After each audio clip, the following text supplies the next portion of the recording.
Bem-vindo, bem-vinda, Namastê. O vídeo de hoje é sobre Iyengar Yoga. O que é Iyengar Yoga? Fiz um bate-papo com a Lu Gomes, bate-papo muito interessante porque ela é uma das pessoas em São Paulo que mais entende do assunto. Ela é dona do espaço Inspire Yoga. Então vamos ver a entrevista, mas antes disso não esquece de dar uma curtida aqui no nosso vídeo, seguir o nosso canal, ativar o sininho para receber aviso dos próximos conteúdos e de compartilhar esse vídeo com seus amigos e amigas. Então vamos lá ver a entrevista. Pessoal, a gente só tem um microfone aqui. Eu aceito contribuições para um microfone novo. Aproveitando o ensejo. Eu tô aqui com a Lu Gomes. Ela é a pessoa que eu mais confio para falar sobre a Iyengar Yoga. Tudo bem, Lu? Uau, que responsa! Tudo bem até então. Ok, vamos ver. Ô Lu, esse vídeo é para as pessoas que não sabem o que é o Iyengar Yoga. Queria que você explicasse, em primeiro lugar, como surgiu, quem criou, por que criou, e aí, ao mesmo tempo, você já vai dar a resposta do que é o Iyengar Yoga, né? Conta um pouco pra gente da história. Quem que é que surgiu? Ok. Na verdade, o Iyengar, né, ele é um mestre indiano, né, um mestre do yoga. E ele mesmo falava, ele já faleceu, né? Ele mesmo falava assim que ele não gostava que as pessoas falassem Iyengar Yoga, porque ele mesmo praticava o yoga de Patanjali, né? Então, Patanjali foi um brahmane que sistematizou o yoga, juntou um pouquinho daqui, um pouquinho dali, tudo que tinha de estudos, né? A escritura sobre yoga, ele sintetizou num livro chamado Yoga Sutras. Então, as pessoas mais tradicionais, digamos assim, né, têm esse livro como se fosse uma bíblia e o Patanjali como se fosse assim, o pai do yoga. Não é bem assim, mas tem esse lado também da história. Aí depois a gente vai entrar na questão do Hatha Yoga. Né? O Hatha Yoga veio bem depois desse yoga tradicional veio para o povo, sabe? Saiu das castas mais altas e veio para nós, assim. E começou a trabalhar muito com o corpo. Então, dentro do Hatha Yoga, o método do Iyengar é bem conhecido por ser muito preciso nos alinhamentos corporais, porque ele mesmo foi uma pessoa muito doente. Ele tinha tuberculose na Índia, gente, em 1920, sabe? Na época que não tinha tratamento. Então, o yoga curou ele. Ele fala isso, né? Que o medicamento dele foram os asanas e que fez ele estar vivo, viver até quanto que ele viveu? 96 anos, 94 anos. Então, assim, para quem ia morrer aos 16, posso dizer que minha meta de vida é essa.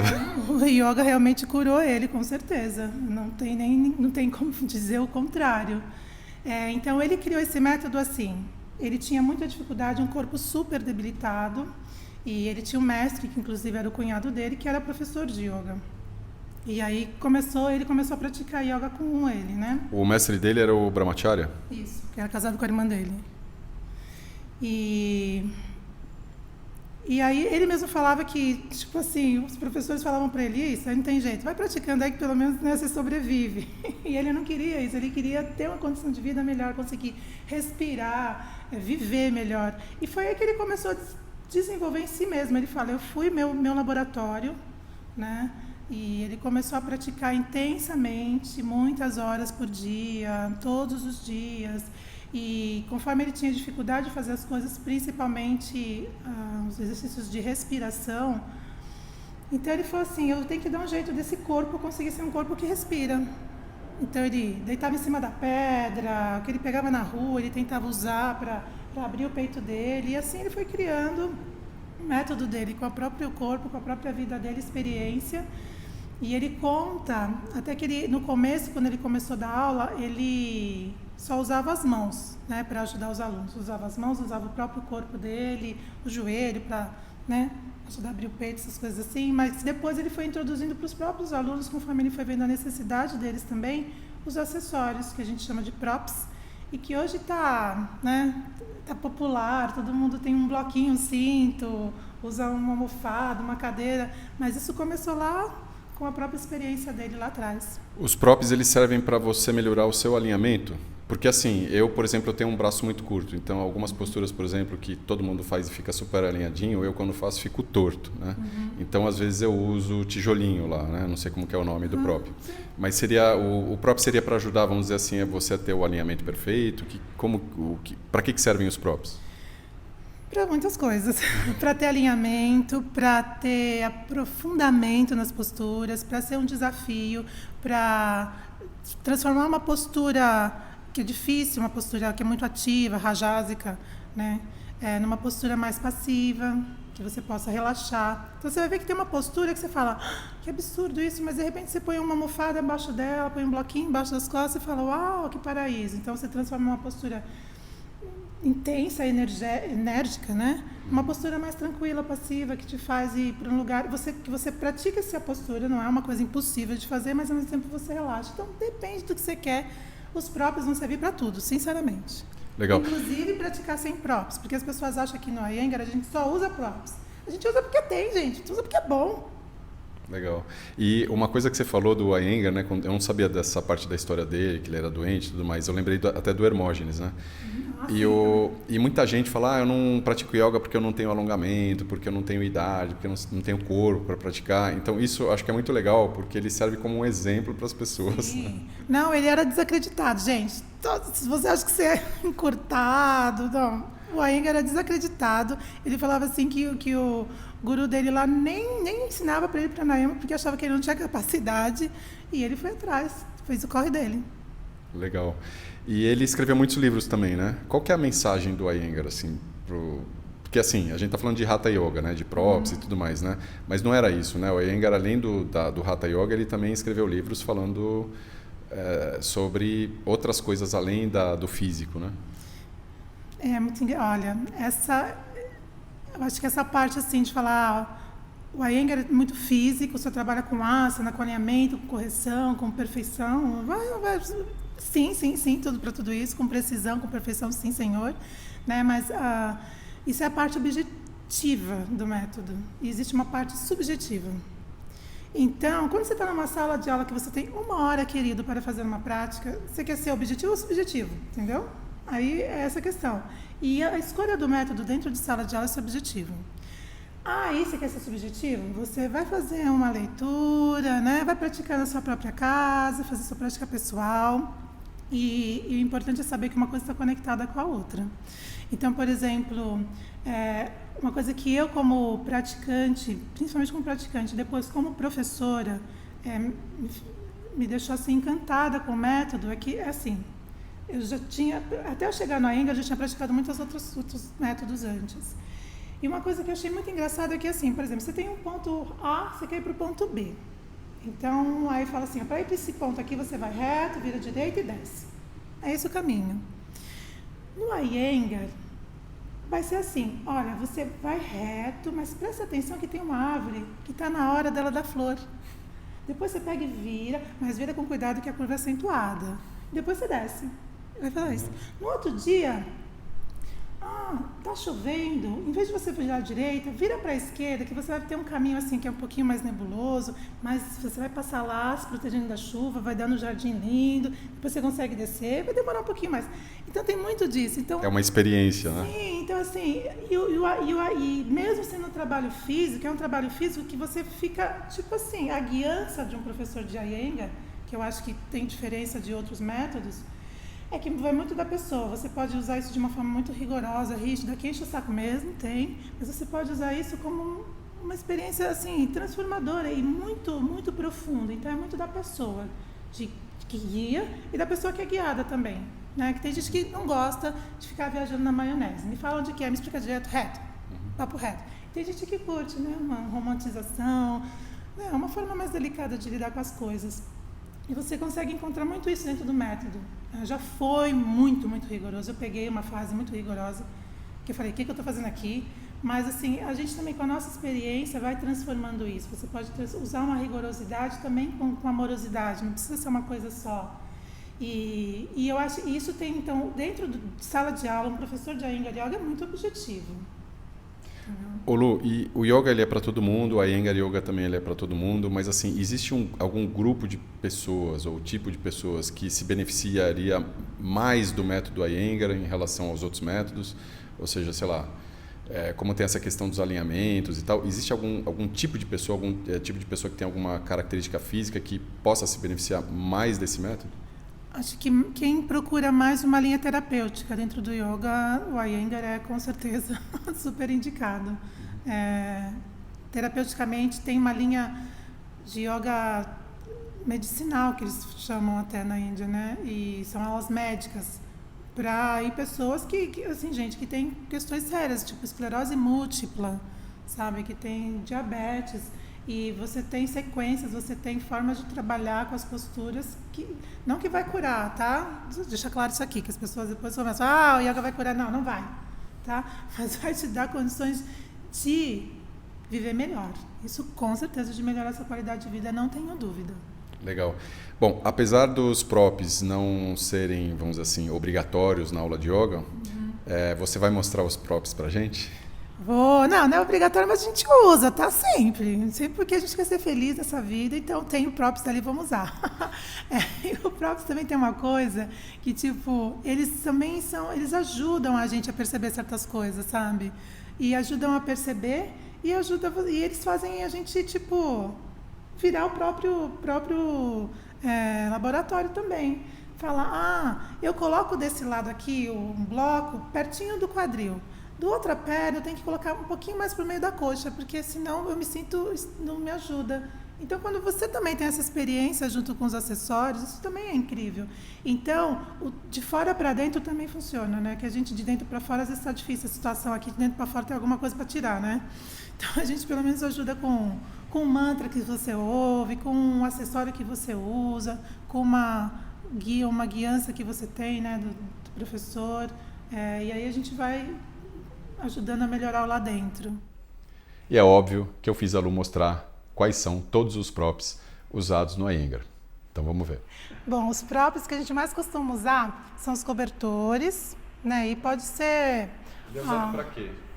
Ele é usado para sentar sobre eles, ele é usado para apoiar a cabeça, usado para fazer a postura da vela e proteger a cervical e os ombros, que é a altura. Tem alguns cobertores, alguns modelos que são melhores que os outros, tá? Esse durinho aqui é o que a gente costuma bastante usar, depois eu guardo aqui que agora não vai caber. A gente também tem os almofadões ou bolsters, né? Que também serve como altura para sentar, a gente deita para fazer pranayama, a gente usa como extensão para fazer posturas, né, de extensão. Mil e uma utilidades, tá? Muitas. O tapetinho de EVA, que é antiderrapante, a gente usa para não escorregar no chão, tá, gente? Então, não precisa ser tapetinho caro, não, que você encontrar aí. Os bloquinhos a gente tem os de EVA, geralmente, né, os kits de yoga vendem em pares. Isso aí é para sentar em cima? Para sentar em cima, para fazer, apoiar várias partes do corpo, gente, porque a gente pode fazer muitos exercícios.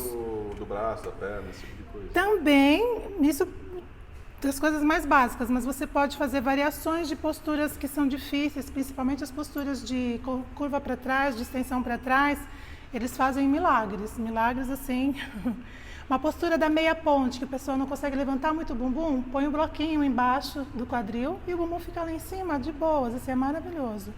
Temos o famoso cinto, que é para alongar, né? O cinto você pode trabalhar para ele alongar, ajudar a alongar a perna, quando você não se segura no pé para fazer posturas, né, de alongamento, de flexibilidade. Ele pode ajudar também para trabalhar de várias formas, fazer mochilinha para ajudar na postura. Tem muitas utilidades, que na verdade deveria demonstrar, mas só para você saber o que a gente tem. E cadeira.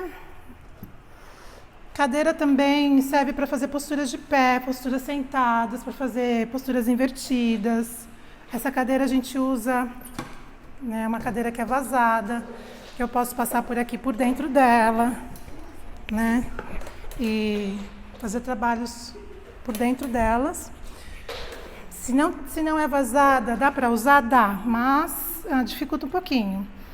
E quando você vem para o estúdio, a gente tem as cordas, né? Alguns lugares tem a corunta, que é um corinho que junta as cordas, mas aqui a gente usa as cordas separadas. Então, postura simples, como o cachorro olhando para baixo, a gente consegue fazer nas cordas e ter uma eficácia, eficiência, as duas coisas juntas, sabe? Da postura em si, vou mostrar aqui, por exemplo, porque esse trabalho da coxa, da virilha na postura do cachorro olhando para baixo é muito difícil para as pessoas conseguirem entender, né, como que esse trabalho aqui, que faz toda a diferença no asana. E aqui a gente tem a ajuda da cordinha. Depois, quando você sai da cordinha e vai fazer sozinho, o seu entendimento da postura é muito maior. Ô Lu, e o que precisa para ser um professor de Iyengar? A disciplina, em primeiro lugar. Em segundo lugar, a disciplina. Terceiro, disciplina. E muito comprometimento com o método especificamente, porque o pessoal é bem rigoroso nas formações. Gostar de estudar e ter tempo para isso. Se você gostasse de ter tempo, talvez você sofra um pouco.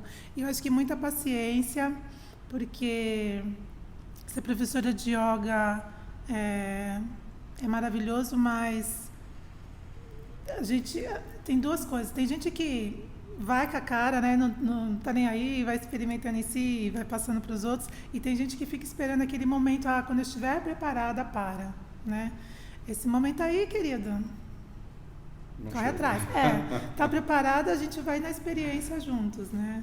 Não que a certificação hoje em dia mudou, muita coisa mudou dentro do método. Antes você precisava de 3 anos de formação.